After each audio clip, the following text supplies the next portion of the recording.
পালিত হরিগা হবে নিঠগৈলা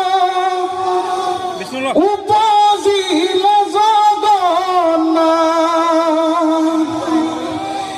পালিত হরিগা হবে নিঠগৈলা উপজিল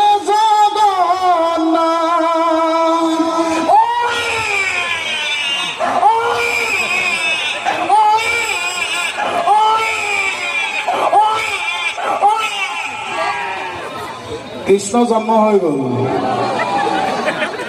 হাত তালি দিবা শুনক, এতিয়া নামাৰিব শুনক, মানে হাত তালি এটা বৈশিষ্ট্য আছে। হাত তালি মাৰিলে হেনো সকলোৱে একেলগে মাৰিব লাগে, তেতিয়া হাত তালি মাৰা নিচিনা লাগে, এতিয়া নামাৰিব। আৰু অকলে অকলে হাত তালি